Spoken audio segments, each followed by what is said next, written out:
Pues amigos, estamos hoy con dos grandes expertos en política israelí. Se dice que donde hay dos judíos hay tres opiniones.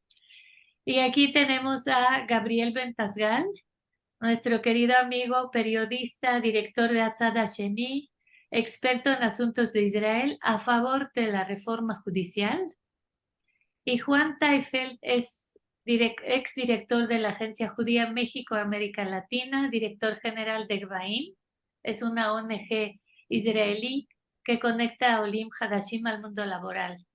Y Teifeld es opositor a la reforma judicial.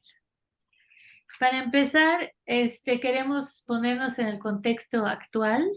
El lunes la primera ley de la reforma judicial en Israel se aprobó y ha causado una gran conmoción, traduciéndose en manifestaciones, a veces con violencia policíaca.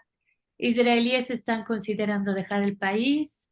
También las startups, las agencias Moody's y Morgan Stanley lanzaron alertas. Así que pues nos parece increíble poder hablar con dos personas que nos expliquen un poco qué es lo que sucede en su país. Juan es mexicano, Gabriel es de mexicano israelí, ¿no, Juan? ¿O todavía no? Sí. Gabriel es argentino israelí y empezaremos con esta pregunta. ¿Es la reforma judicial el fin de la democracia para Israel o su fortalecimiento? ¿Quién quiere empezar? Gabriel, por favor. A ver, yo considero que cuando hablaba hace unos años sobre el tema judicial y tuve el- la fortuna de alguna manera de que durante mi licenciatura en ciencias políticas escribí varios trabajos sobre la influencia de la doctrina de Aharon Barak sobre nuestra democracia. Y yo considero que veníamos arrastrando un problema de hace 30 años en donde se debilitaba la democracia israelí por una invasión del poder judicial en los otros poderes. Una invasión demasiado acentuada que no es especialmente por el principio de razonabilidad. Eso es el menor de los temas. Lo que afectó más son tres razones fundamentales. La primera es que se anuló a lo largo de los años y por jurisprudencia, significa no por ley, sino por lo que dicen los jueces al emitir una sentencia, se anuló el principio de legitimidad. Y es así. Yo no puedo hacerle juicio a alguien si no estoy implicado. Y en Israel tú puedes presentarte ante Bagatz, ante la Suprema Corte de Justicia y hacerle un juicio al Estado. Pero si estás implicado. Eso es el principio de legitimidad. Cuando los jueces eliminaron el principio de legitimidad, invitaron a un montón de ONGs políticas a elevar que cualquier decisión del Poder Ejecutivo sea tratable ante un juez. Entonces aumentaron el caudal y la politización de la justicia. Y lo segundo que ha ocurrido es que la doctrina del juez Barak decidió que todo tema, incluso si es político, es judiciable. Entonces tú lo que haces es invitas a la justicia a que se meta en temas políticos. Y lo tercero que ha ocurrido es que los jueces se terminaron eligiendo en un modelo ideológico parecido unos a otros. Entonces, por la estructura de elección de jueces, en donde hay tres jueces conforman la comisión de elección de jueces, entre ellos jueces de la Suprema Corte de Justicia, perdón, y el presidente de la Suprema Corte de Justicia, y también dos abogados del Colegio de Abogados. Lo que ocurrió era que siempre tienen mayoría y en forma sistemática elegían a pares, eran como que elegían a clones. Entonces aparecía una mente brillante, una jueza sensacional como Ruth Gavison, y no la elegían porque ella tenía una agenda diferente a la de la doctrina Barak. Entonces tenemos hoy una situación en donde 12 jueces de la Suprema Corte de Justicia, de los 15 que hay, son universalistas. Significa son lo que podríamos llamar de izquierda, por más que no es claro que sean de izquierda. Significa, tienen una tendencia clara hacia el universalismo. Entonces, cuando tú tienes una justicia que tiene una clara identidad política pero el gobierno sigue siendo conservador, entonces lo que hay es un enfrentamiento entre un lado y el otro. Mi crítica hacia el gobierno es que intenta arreglar 30 años de abuso del Poder Judicial en un golpe de 5 minutos. Y esto no se puede hacer así. Así como los cambios fueron progresivos, hay que hacer cambios progresivos para atrás para balancear. Te estoy respondiendo con esto que no creo que los cambios por ahora hayan sido el fin de la democracia, ni mucho menos, pero sí creo que hay que tener un nivel de conciencia que algo está fallando en una excelente democracia como la democracia israelí. Por otro lado, entiendo cuando una persona dice, yo tengo miedo que esto sea el principio de una ola, de un montón de decisiones. Y lo que yo tengo miedo es de el corte de salame. O sea, que esto sea lo primero, que sea algo chiquito, pero después van a venir y van a continuar. Y por eso lo entiendo las críticas. De ahí a que decir que esto es Hungría y que Netanyahu es un dictador, me parece una irresponsabilidad a la hora de hablar y de calificar como algo así. Juan. Claro, pues contestando un poco a tu pregunta, May, lo que sucede hoy en día hay que entender en Israel, como en cualquier democracia, existen tres poderes que son los que vienen a formar una democracia. El poder ejecutivo, que es el gobierno, el poder legislativo, que en este caso es la Knesset, que son los que dictaminan las leyes, y el poder judicial, que son los que interpretan las leyes, ¿ok? Y tiene que haber una separación entre estos tres poderes en lo que se llama chequeos y balances, ¿sí? Para que ninguno de los tres poderes tenga un poder excesivo. Lo que hay que entender en el caso de Israel, por la democracia parlamentaria que se rige en este país, es que el poder de la Knesset es sumamente limitado porque uno puede ser también parlamentario y también ministro, es decir, puede tener también, puede ejercer parte de su poder judicial, de su poder ejecutivo y su poder legislativo. Y la gran mayoría de las leyes en Israel se pasan por mayoría de la coalición, es decir, que ya hay dos poderes que tienen muchísimo poder, que es el poder legislativo y el poder ejecutivo. El poder judicial sirve para que leyes que pueden ser en contra de principios de equidad, que puede ser equidad de género, equidad en contra de algún tipo, por ejemplo, contra poblaciones que no son judías, decisiones que parecen que no sean democráticas, pueda servir de contrapeso hasta ante estas dos poderes que ya de por sí tienen mucho poder. Lo que sucede en el contexto israelí, hay que entender lo siguiente. La Suprema Corte de Justicia en Israel tiene 15 jueces, ¿ok? Son electos por un comité, ahora voy a hablar un poco del comité, y termina su vigencia cuando cumplen los 70 años, ¿ok? Lo que sucede hoy en día en Israel con esta reforma, no específicamente con lo que pasó el lunes, lo que pasó el lunes es solamente el principio de todo un paquete de reformas que lo que sí va a hacer es debilitar la democracia israelí. Las democracias no se terminan en un día, pero sí con este tipo de leyes van debilitando su poder. En el caso de Israel, como dije, la Suprema Corte de Justicia está elegido por el ministro de Justicia, por otro ministro adicional de la coalición, por dos miembros de la Knesset, que pueden ser de la coalición, de la oposición. En este caso es uno de la coalición y uno de la oposición, dos representantes de la Cámara de Abogados de Israel, la misma presidenta de la Suprema Corte de Justicia y dos jueces adicionales. Ahora, lo que sucede hoy en día en Israel, que hay que entender el contexto en donde tenemos el gobierno más derechista, ultra religioso, a veces de un judaísmo inclusive mesiánico, diría yo, es que se ha ido, es decir, tenemos una coalición sumamente extrema en donde el único partido que de alguna manera sirve como partido de balance, que no lo ha sido, es el Likud, que Benjamin Netanyahu es el que lo lidera hoy en día. Y su ministro de Justicia, Yariv Levin, es el que está promoviendo estas leyes.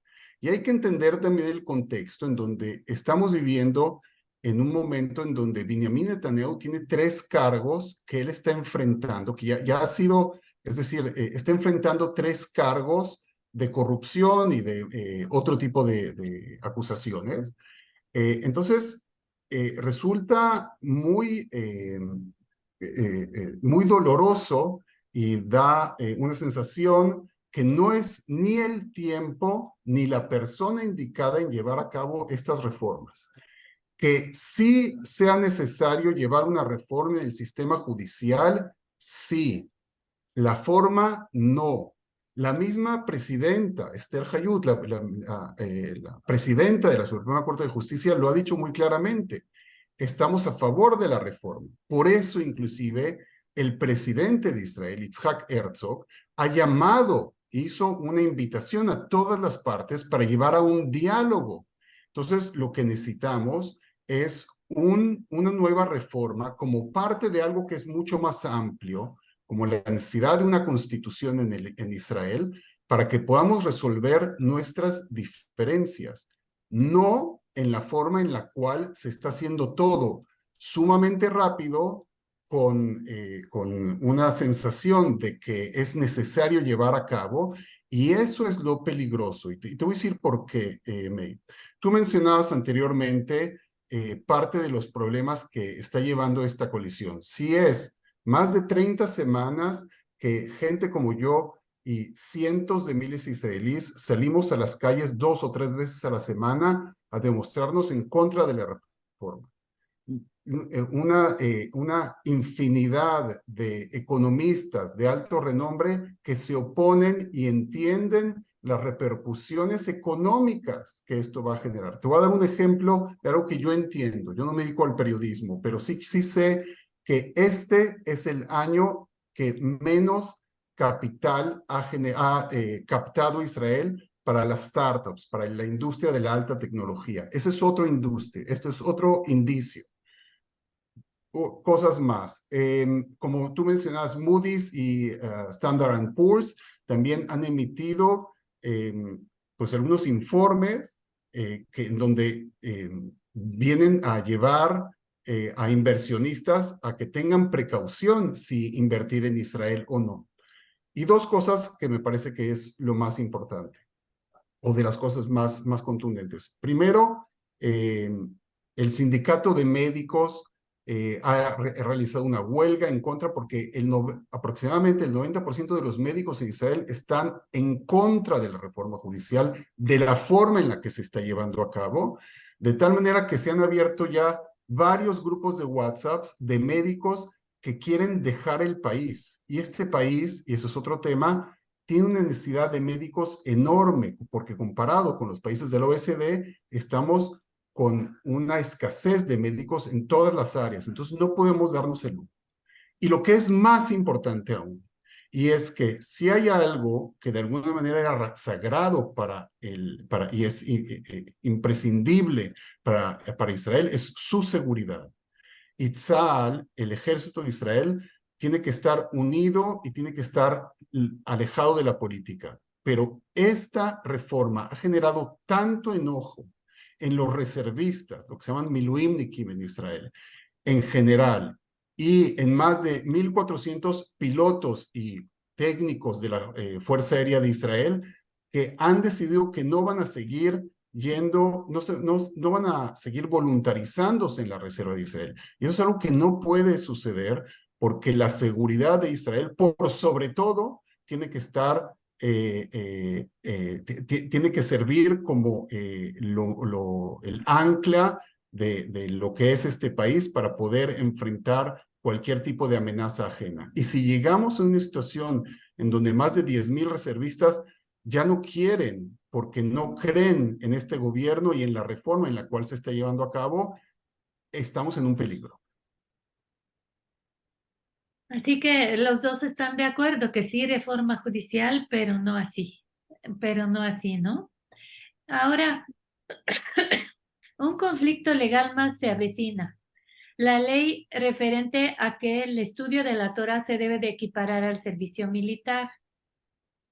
Pero sabemos que los estudiantes de la yeshiva, muchos no hacen servicio militar, entonces, ¿qué ha cambiado? yo evidentemente, además tengo hijos en el ejército. No puedo, yo considero que hay un quiebre filosófico en el mundo ortodoxo al creer que un judío tiene que estudiar y no puede hacer otra cosa. Nuestros sabios más importantes tenían profesiones además de estudiar. Y por lo tanto es importante estudiar, pero también es importante producir y también es importante servir. Y si no servís al ejército, quiero que los 2 años que mi hijo va al ejército, tú seas voluntario en un hospital. Y entonces haga servicio nacional que cuente como ejército. Pero también lo exijo con respecto a los árabes israelíes. Un árabe israelí tiene que dar también su servicio nacional. Todos tenemos que dar en el esfuerzo. No queremos combatir, genial, pero demos de otra forma a la sociedad, aportemos de otra forma, seamos voluntarios en algunos lugares. Y yo creo que hay un aumento en el enlistamiento. De ahí a intentar en una ley comparar los dos como si fuese el mismo servicio, por supuesto que estoy en contra. Y es más, no creo que este gobierno apruebe una cosa así. Si aprueba una cosa así, también yo voy a ir a manifestarme en contra de algo así, porque realmente creo que sería una de las medidas que hablarían un idioma que yo no quiero hablar. Yo creo claramente el soldado que defiende nuestra patria y el soldado que está protegiendo nuestras fronteras tiene y debe tener un estatus superior porque él defiende a sus familiares, incluso con su cuerpo. Y no podemos, por un tema filosófico, igualarlo a otro tipo de voluntades.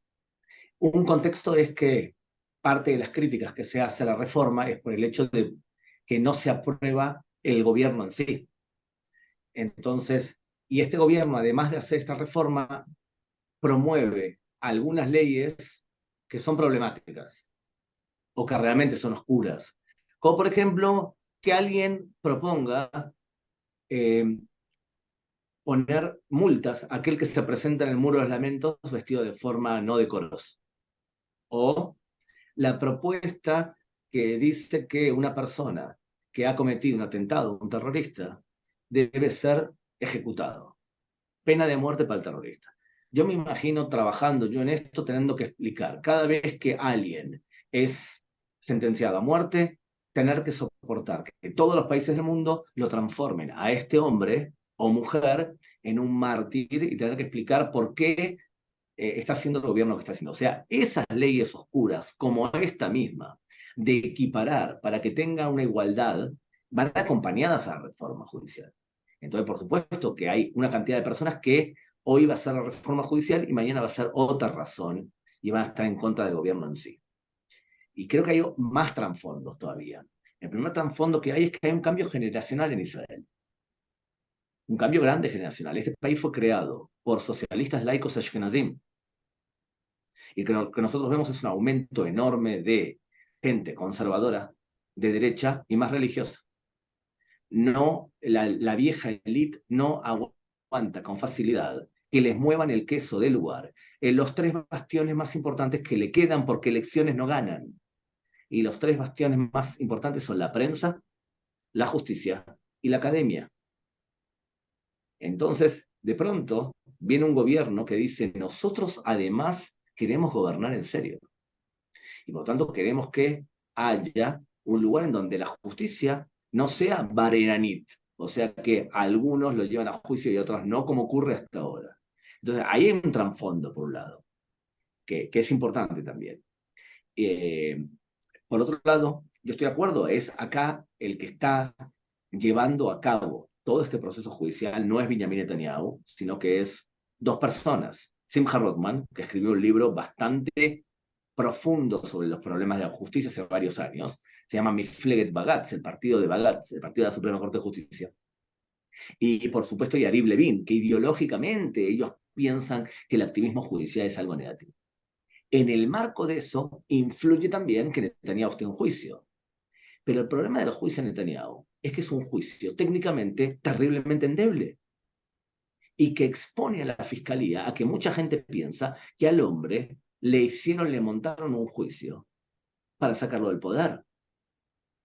Y yo no creo que haya sido eso el motivo, pero sí creo que el juicio, de la forma que fue presentado y de la forma que lo presentó la Fiscalía, es una vergüenza profesional. Acusar a alguien de soborno y no tener pruebas contundentes de algo así, y decir que el pago del soborno fue a través de buena cobertura mediática, que si esto fuese la norma a nivel internacional, que no lo es, todos los presidentes del continente estarían presos, del continente de habla hispana, porque todos entregan dinero público para buena cobertura mediática. El juicio contra Netanyahu hace creer a una cantidad de gente que esto es una persecución política. ¿Sabes cuál es el problema, Mike? Ya hubo persecuciones políticas, porque uno de los problemas que tiene el sistema judicial es que ha hecho justicia selectiva y ha llevado a juicio a algunos y a otros los ha llevado a juicio para que renuncien a sus cargos, mientras que a otros los perdonan y no los llevan a juicio. Te voy a dar un ejemplo concreto. Ha llevado, por supuesto, a Benjamin Netanyahu y espero que el juicio siga hasta el final para que dicten sentencia. Lo espero con todo el alma, porque creo que hoy el juicio se ha transformado. En vez de un juicio contra Netanyahu, se ha transformado en un juicio contra la Fiscalía. Yo quiero que siga hasta el final. Pero a la vez como llevan a juicio a Netanyahu, lo acusan a él de abuso de confianza, que es cuando tú tienes una posición política y utilizas esa posición para ayudar a amigos, o sea, hay una contradicción de intereses. En ese caso, tendría que haber llevado a juicio a Yair Lapid, porque él era amigo también de Milchen y sin embargo lo ayudó. Y no solamente eso, Yair Lapid siempre recibió buena cobertura mediática, incluso cuando fue ministro de Economía. Entonces, a Yair Lapid lo tendrían que haber llevado a recontra juicio. Entonces, tú no puedes llevar a juicio a uno y otro juicio a no, porque pierde confianza la opinión pública con respecto a la justicia de la Fiscalía. Entonces, todo eso también es un trasfondo de lo que está pasando hoy acá. Hay una desconfianza, producto de las acciones de la justicia misma y también producto de la derecha que ha atacado verbalmente a la justicia y le ha hecho perder prestigio. Hoy en día el prestigio de la justicia israelí está por los suelos. Ahora, con respecto al segundo tema que también es importante, este cambio que estamos viendo generacional también se ve en otros aspectos de la vida de Israel, en donde pilotos, cuando son seleccionados también porque son cercanos a nuestra forma de ver el mundo de los que los seleccionan. Entonces tenemos algunos lugares que no tenemos amenazas que no vamos a servir al ejército. ¿Por qué no tenemos este tipo de amenazas en Golani? ¿Y por qué no tenemos este tipo de amenazas en la fuerza terrestre? Y tenemos en algunos lugares específicos, tenemos este tipo de amenaza. Y otra pregunta, ¿desde cuándo, cuando hay un tema político, cuando hay una discusión política, tú amenazas con romper el juego? ¿Qué acaso la derecha, cuando se realizó la desconexión de la Franja de Gaza y cuando se realizó el pacto de Oslo, amenazaron con que se iban a ir del país? ¿Desde cuándo es esto? Entonces, ocurre desde dos cuestiones. Una, si estás totalmente convencido que este es el fin de la democracia. Y si estás completamente convencido que este es el fin de la democracia, es porque lo estás creyendo realmente profundamente. Ahora, yo no creo ni cerca que sea el fin de la democracia esto, sino que es un cambio que puede ser problemático si se acumulan varios de los factores que dijo Juan, sin duda, pero no es el fin de la democracia. Ahora, si tú te convences totalmente sobre que es esto, algo es así, bueno, tú has sufrido un proceso de adoctrinamiento que es grave, que es realmente grave. Y por eso no lo voy a decir yo, pero sí voy a citar a un profesor mío de ciencias políticas, Abraham Diskin, que para mí es una eminencia en ciencias políticas, y él decía, yo estoy viendo en cierta clase política y en esa clase social de Israel un proceso de adoctrinamiento que me recuerda en épocas oscuras, cuando personas muy inteligentes hablaban como fanáticos. Y él hacía un paralelismo con una época muy específica y en Europa. Entonces yo creo que ¿Qué época es amenazar, esa? es claro, él lo que está diciendo es que lo que está pasando es que cierta parte de la población repite frases que hace que nos recuerden épocas en Europa donde la élite política hablaba en contra de los judíos con un convencimiento doctrinal que, si hoy lo vemos La época En nazi. retrospectiva, claro, si lo vemos en retrospectiva, podríamos decir, ¿cómo pudieron creer eso? Una persona tan inteligente, ¿cómo pudo llegar a creer algo así? Y yo estoy convencido, hay gente que tú la ves hablar y dicen, esto es el fin de la democracia y esto es que Netanyahu es un dictador, y lo dicen totalmente convencido. Y yo me pregunto, ¿cómo es que una persona tan inteligente diga algo así? Porque lo dice con respecto a hoy, no lo que va a suceder después. Entonces, en ese sentido, yo creo que uno de los problemas que ha habido con ese tipo de amenazas, como no vamos a servir más al ejército, es que el gobierno de Israel y parte de la población entendió que acá había un intento de golpe de Estado militar, en donde militares, utilizando su fuerza militar, amenazan con no servir a la patria por una diferencia política. Entonces el gobierno tiene que decidir, ¿qué hago? ¿Cedo ante esto o voy con todo? Y yo creo que fueron con todo en parte por esa misma amenaza, y creo que fue un error, porque el tipo de reforma que hicieron, la anulación total del principio de razonabilidad, es un problema. Uno, he escuchado gente que dice que el principio de razonabilidad solamente se utiliza en Israel. Es mentira. En otros países también existe el principio de razonabilidad. Lo que pasa es que anular el principio de razonabilidad es decir que el juez no puede actuar en cualquier decisión del gobierno y en cualquier decisión de un ministro, y eso está mal, porque si hay una decisión que es de derechos humanos, por ejemplo, yo quiero que el juez intervenga. No podés cortarlo de plano todo eso. Y por otro lado, los jueces también tienen otras anclas legales para poder anular una decisión. Por ejemplo, que estás violando la ley básica de dignidad humana del año 92, o por ejemplo, que estás violando el principio de proporcionalidad. No es verdad que los jueces ahora no tienen ningún ancla para poder eliminar una decisión del gobierno. Por eso creo que, lamentablemente, en este tema puntual, es importante ver los puntos grises, porque si no, lo que nos está pasando es que toda esta discusión está siendo dominada por extremos de ambos lados. Los extremos de la derecha, que impulsan leyes como la que nombraste al principio, que uno se agarra la cabeza y piensa, ¿qué es esto? Y por otro lado, los extremos de la izquierda, de alguna manera, en donde un líder político del centro que debería ser moderado, como por ejemplo Benny Gantz, no puede negociar una fórmula más o menos escalonada, digna, tranquila, de reformas como queremos todos, porque cualquier mínima reforma que acepte hacer lo linchan los manifestantes y los medios de comunicación. Entonces él no puede permitirse, significa que estamos siendo dominados por extremistas. Y eso no es sano para nosotros. Ahora, Juan, lo de la Constitución.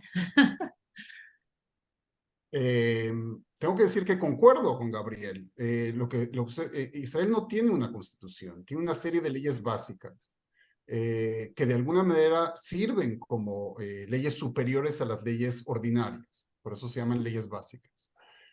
Pero lo que yo soy optimista. Yo creo que Israel sí necesita una constitución más que nunca.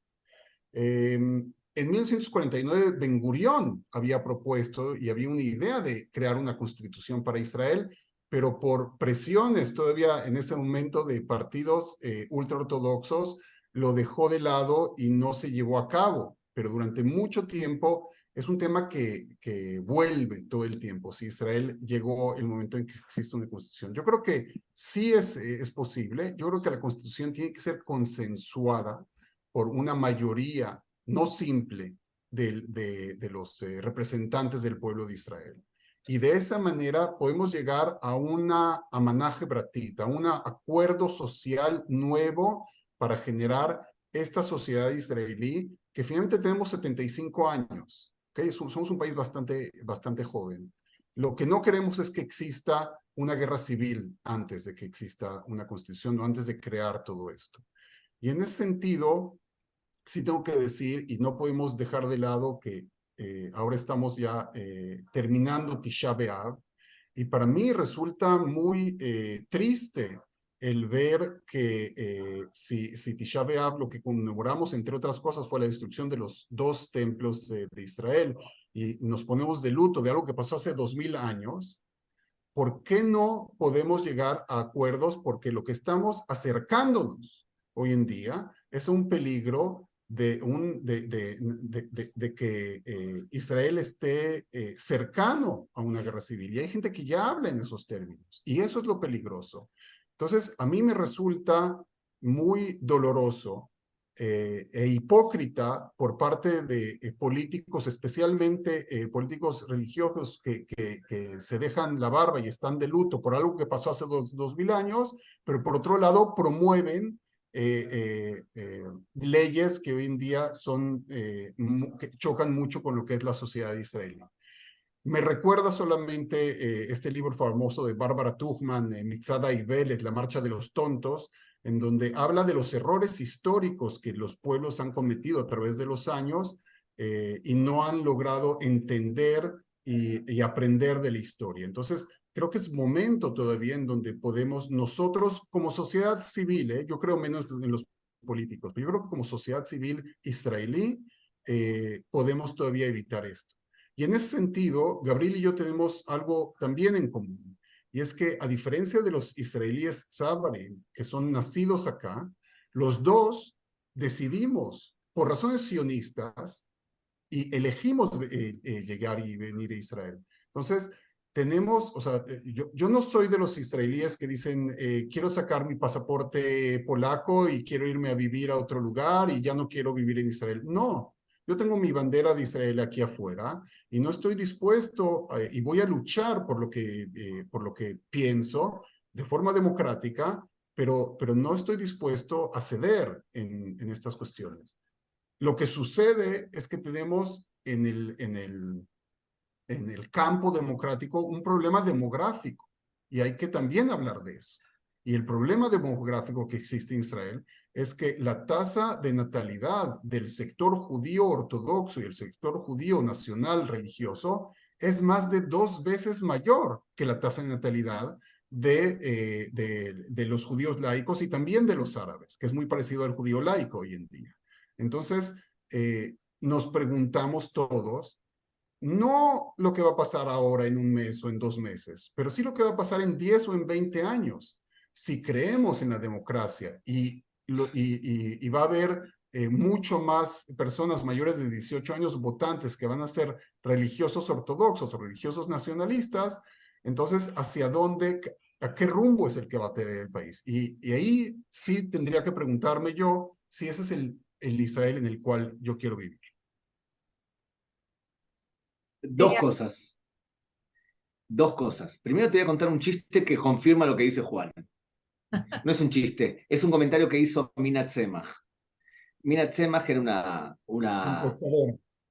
una encuestadora de las pocas que eran confiables, a decir verdad, en Israel. Decía lo siguiente: cuando tú ves una ambulancia viajando con la sirena por Jerusalén, digamos, y dentro de la ambulancia un anciano ha sufrido un infarto, el Partido Laborista perdió un voto. Y si dentro de la ambulancia hay una mujer que tiene que ir rápidamente al hospital para parir un niño, el Likud ganó un voto. Este cambio es un cambio importante. Gabriel, ya no es el Likud. Ojalá fuera el Likud. Claro, claro. Entonces, en una situación como la actual, en donde esa es la realidad y que hay un cambio demográfico real, hubiese sido inteligente de parte de la oposición, la más racional, no dejarse llevar por dos cuestiones. Por lo que dicen los fanáticos de la oposición o por algunos portavoces que, como Ehud Barak, que ha perdido el norte completamente, y negociar una reforma que sea escalonada y que sea consensuada y que sea lógica.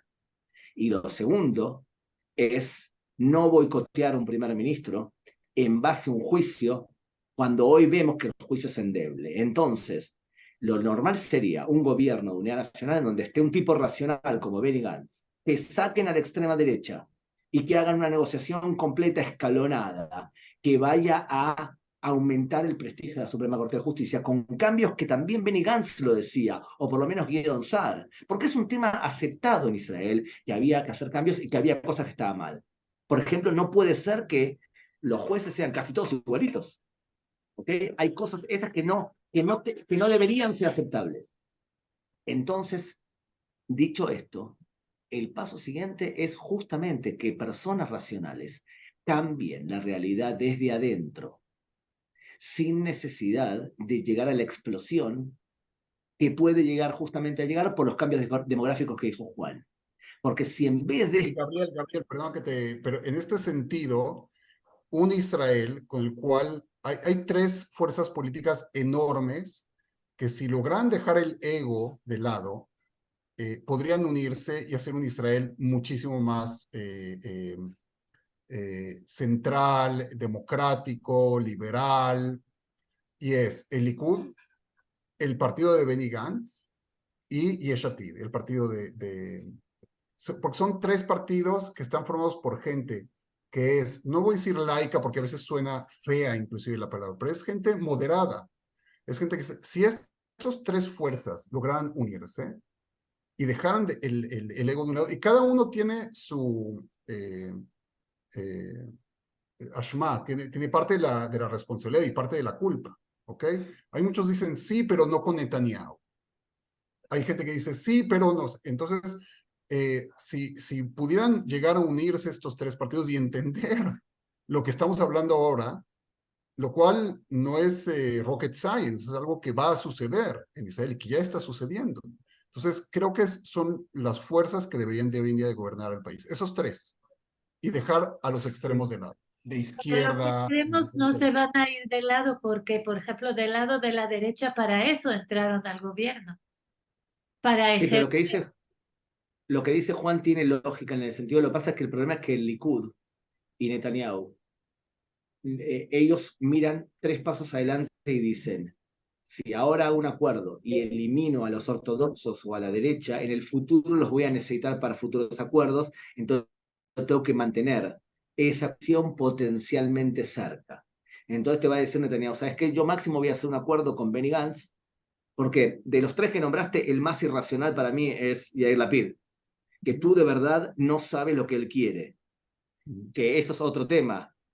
Demasiados periodistas en política es un problema. O A sea mí que me gustan los políticos. no vas a la política, Gabriel. Tú sabes que no me dedico solamente al periodismo, pero lo que te quiero decir es que eh, el, a mí me gustan los políticos como incluso como Merav Mijaeli del Partido Laborista, como los líderes de Meretz. Tú sabes lo que ellos quieren ideológicamente. Y Yair Lapid durante años habló lo mismo que están haciendo ahora la reforma, y ahora llega y hace todo lo contrario porque no puede decir nada que contradiga a los manifestantes. Entonces yo sí creo que ahí tenemos un problema. Y lo ideal sería un gobierno. Está bien, ¿sabes qué? Con Yair Lapid. No creo que Netanyahu sea tan tonto de renunciar a esa coalición que en el futuro lo puede salvar a él del gobierno. Pero estoy de acuerdo contigo que eh, eh, lo que necesitamos es gente moderada que cambie las cosas por dentro. Porque si no cambias las cosas por dentro, ¿sabes cuál va a ser el escenario realmente problemático? Y ahora, después de lo que pasó con la carta esa de los oficiales, el ministro próximo de Defensa va a decir, muy bien, pero ahora yo quiero estar atento a qué tipo de selección ustedes hacen de aviadores. Porque no quiero que todos los aviadores sean iguales, todos Ashkenazim y todos gente de un mismo barrio, quiero meter a gente de la periferia. ¿Por qué? Porque me demostraron estos aviadores que tienen un perfil ideológico determinado y también quieren todos los puestos determinados. Y eso es un problema también, Juan, porque justamente es uno de los grandes problemas que ha hecho este tipo de declaraciones. ¿Sabes qué? Lo mismo con los médicos. ¿Qué significa que tú utilizas y explotas lo que aprendiste para poder servir y tu promesa hipocrática? Porque piensas tú subjetivamente que la democracia está en peligro por X cosa que puede llegar a ser el gobierno. Y Pero entonces que mañana... Gabriel, no subestimes el dilema y el dolor que tuvo esta gente en llegar a esta situación. O sea, piensa también desde otra perspectiva y es hasta dónde llegamos en que algo que era sagrado y que no se tocaba ha llegado al punto en que tanta gente ha dicho, no estoy dispuesto más. Esa es otra perspectiva también, ¿no? Entonces, por un lado puedes culpar a los médicos, puedes culpar a la high-tech, puedes culpar a los economistas, puedes culpar a los medios de comunicación, pero salgamos de ese discurso de culpabilidad, es lo que yo hablaba anteriormente, de esta política de victimización, ¿ok? Ahluli shatuli, como se dice en hebreo, ¿ok? Todo el mundo piensa que es víctima, por distintas razones. Y en un momento tenemos que salir de ahí y decir, y pensar un poco como el otro y decir, ¿hasta dónde llegó esta situación que ha llegado? Sí, hay gente que inclusive sale a manifestar sin saber exactamente por qué está manifestando. Pero yo creo que la gran mayoría no son menos patriotas que los Golani, que los Givati o que cualquier otra unidad, pero no son menos importantes tampoco, pero hay que entender también que esta gente también, a ver, ¿cuál es el tema de fondo acá? El tema de fondo es que hay dos cuestiones que cada vez generan una tensión mayor en Israel. Y es que este es un país judío y democrático. Hay quien quiere que sea judío alágico y no democrático, ¿ok? Para llevarlo a un extremo. Y hay quien quiere, como también lo decía un profesor mío de ciencias políticas, yo también estudié ciencias políticas en la Universidad de Tel Aviv, que decía, cuando Israel cumpla 100 años, Israel va a ser el país de todos los ciudadanos. Que quiere, es decir, un país completamente igualitario y un país en donde los judíos no tengan mayoría y todo. Esos son los dos extremos. El poder convivir con esta fórmula que es compleja, que genera todo el tiempo tensiones que van en aumento, no es fácil. La pregunta es si podemos ser, y aquí es donde entra la palabra mágica que es el ser moderado. El decir, voy a ceder en esto, pero en esto no. Y lo que sucede hoy en día, y en eso creo que Gabriel está de acuerdo, yo también creo que el sistema judicial, como muchas otras cosas, hay que cambiar en este país.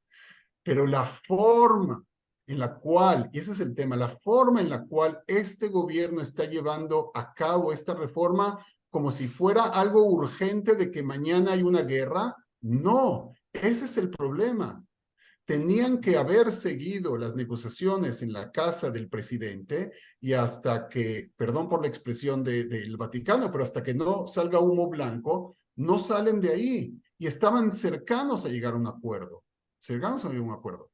Y ese es el problema de fondo. Entonces, tenemos que saber conjugar todo esto entre estos dos valores, el judío y el democrático. Y ahí estamos, no es fácil, pero tenemos que seguir dialogando esto. Y en este sentido, yo ya no sé si, May, tú tenías ya unas preguntas, pues ya nos alargamos, pero en este Pues, sentido...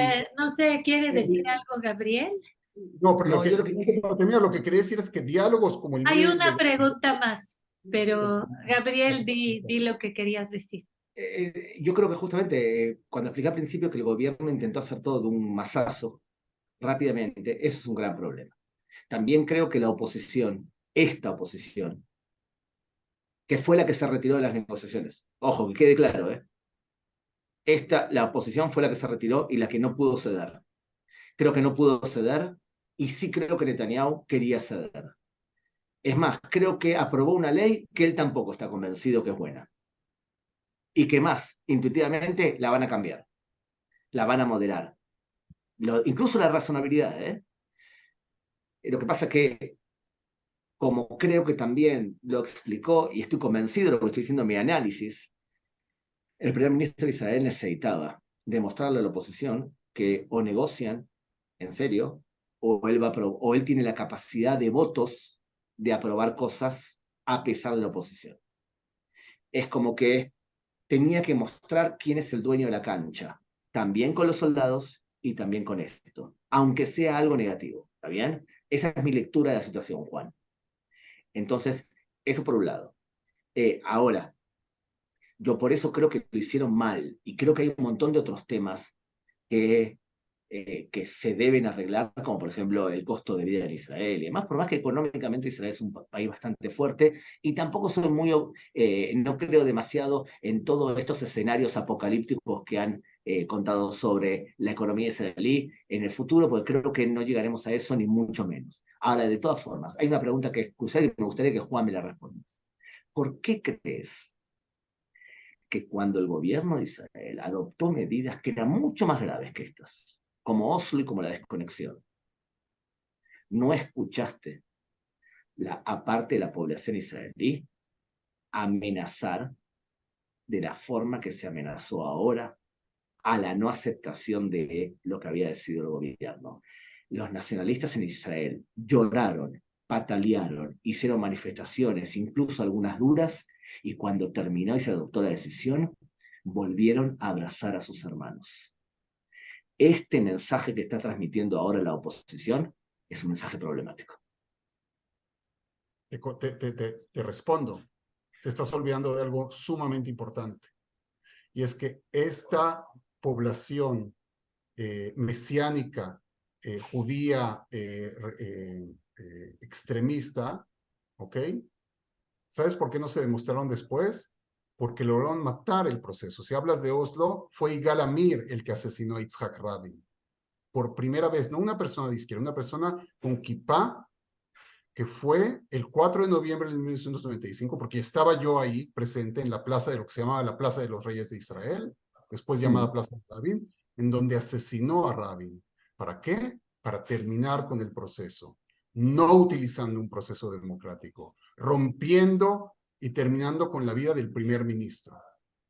Eso es algo que por eso sucedió. Entonces, otra vez, toda ¿Y la la derecha... desconexión, Juan? La desconexión fue en el 2005 y eso al parecer no generó, no fue tan, la desconexión fue solamente de Gaza, no fue de Cisjordania, fue en el 2005 y fue solamente de Gaza. Y te digo una cosa, mucha gente, también de derecha, estaba a favor y decía, tenemos que irnos de Gaza porque Gaza no tiene el mismo peso histórico que lo que tiene Cisjordania. Y si nos vamos de Gaza, con eso se termina. Y el día que nos pongan un cohete o lo que sea, entonces vamos a ver. Entonces, al parecer, no hubo tal presión y no hubo tanta discordia israelí con el 2005. Y en el 93 te contesté, creo que fue lo peor que ha pasado. Ahí estás respondiendo, de hecho, lo que sienten muchos israelíes y lo que repite, por ejemplo, un gran ministro que tuvimos nosotros de salud, que fue Jaime Ramón. Él todo el tiempo repite esta frase, que cada vez que se hace una comparación como esta entre la desconexión de la Franja de Gaza, que es el ejemplo más claro, y lo que está pasando ahora, la frase que repite mucho es Nahon, avalele anashim acherim, bezmanim acherim. Significa, esas son otras personas en otros tiempos. No, No es lo que señores. estoy diciendo, Gabriel. Lo que No, ya estoy sé que, diciendo, ya sé que tú no lo estás diciendo así, pero pero lo que te estoy diciendo es lo siguiente, que hay gente, a ver, hay dos tipos de israelíes que están a favor de la reforma. Están los ideológicos y los oportunistas, ¿ok? Los ideológicos, pongámoslo, es Simcha Rothman, ¿ok? Que como tú dices, escribió un libro y tiene toda una Mishnah Dura, o sea, tiene toda una cuestión ideológica que puedo estar en contra de él, pero la respeto porque es ideológico, ¿ok? En el caso de él. Pero también hay mucha gente que es oportunista o vengativa. ¿Y qué es lo que utilizan todo el tiempo?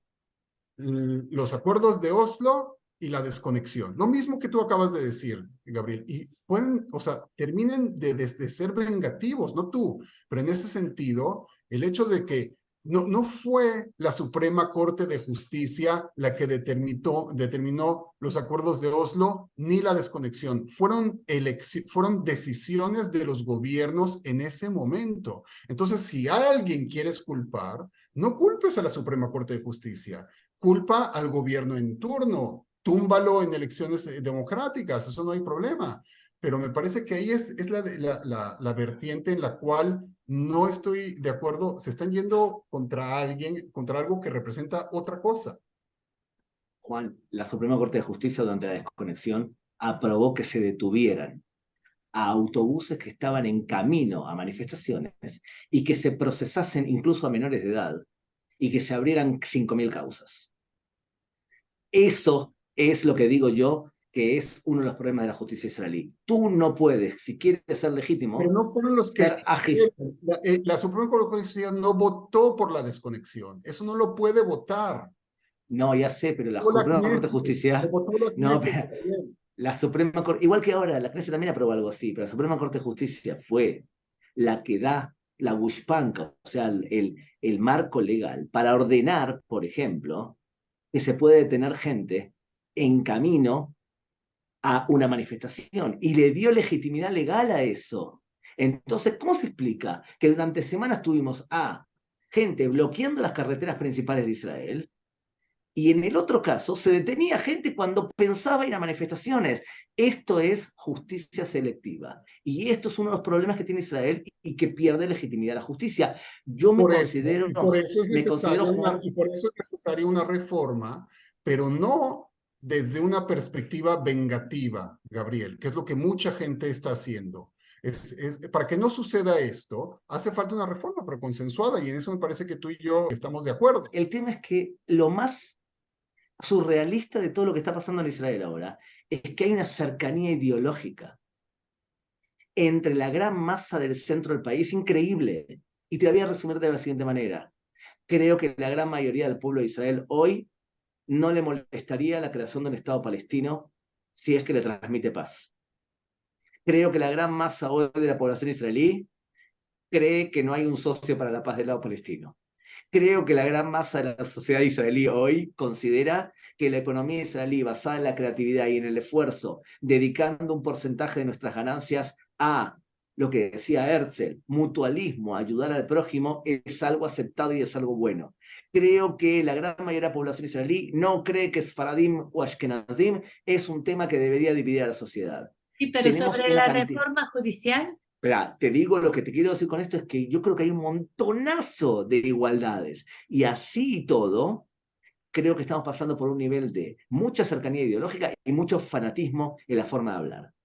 Entonces, con respecto a la reforma, para mí las tres prioridades son: uno, modificar el cargo del asesor judicial del gobierno.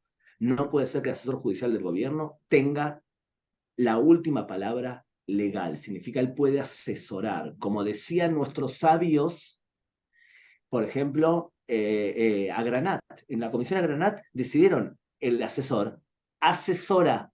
No es la última palabra. Si es la última palabra, que después vayamos a juicio contra el gobierno y que se vea cuál es la verdad.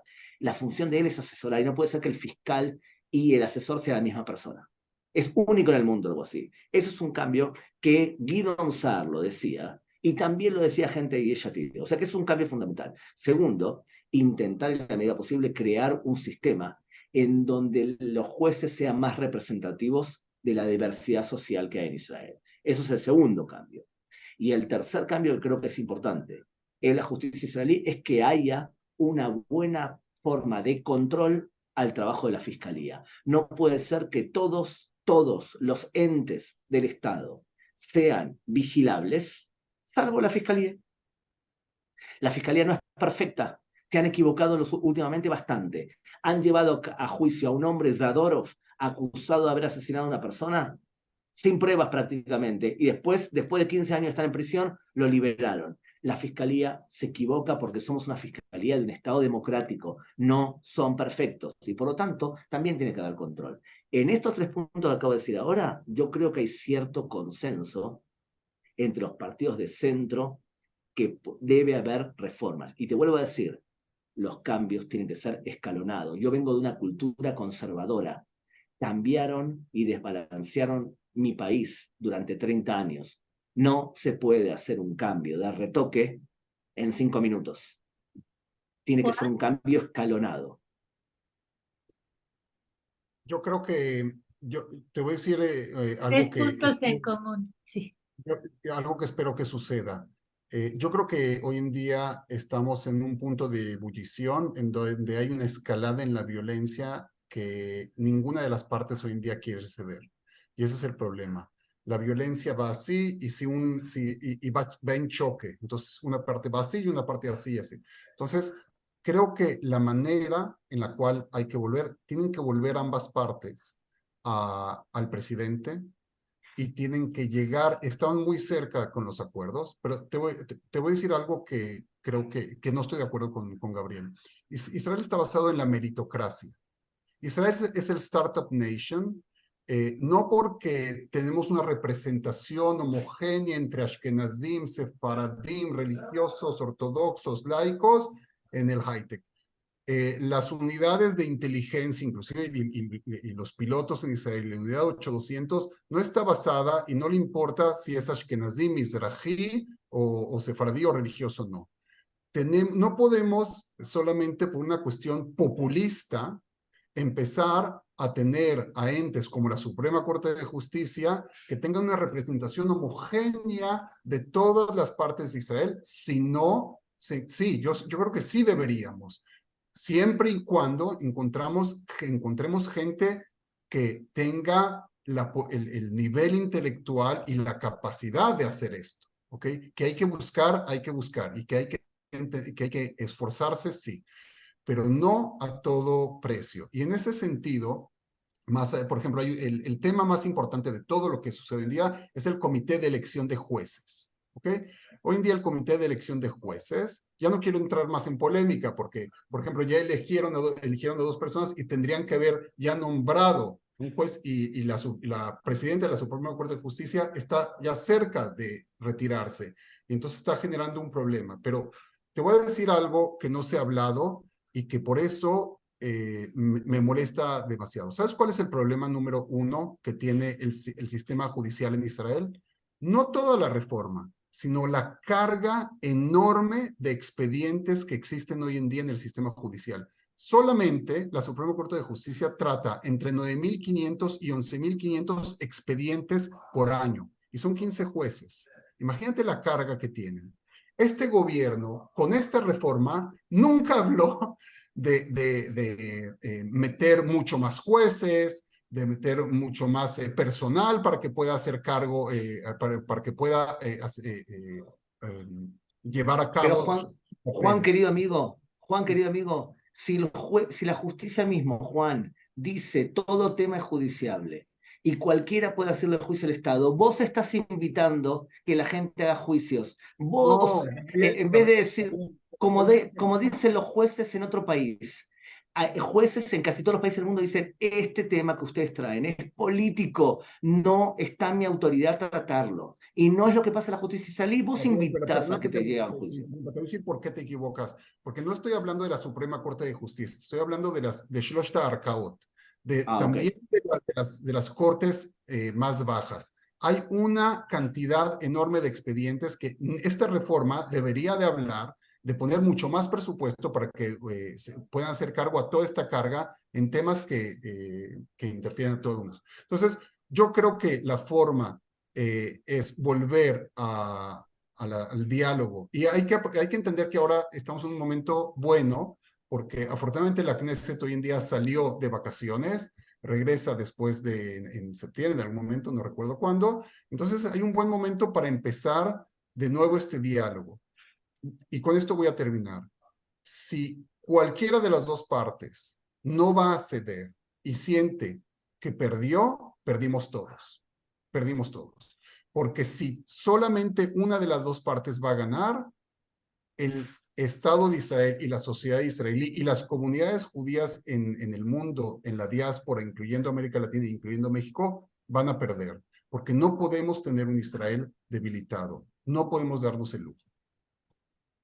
Muchas gracias a ambos. La verdad ha sido una discusión apasionante y pues nos veremos en próximas crisis o en próximas ocasiones felices con buenas noticias. Primero Dios. Gracias. Muchas gracias, Maya. Agradecerle a Juan, y estoy convencido que la gran mayoría de israelíes habla y discute como lo hemos hecho Juan y yo. Y estoy seguro también que, como bien dijo Juan antes, este es el tipo de ejemplo que debemos transmitirle a las comunidades judías. Nosotros no podemos darnos el lujo de avergonzar al pueblo judío de la diáspora comportándonos como en la forma que estamos haciendo. Sin Muchas duda. gracias. Gracias a los Gracias. dos. Hasta luego.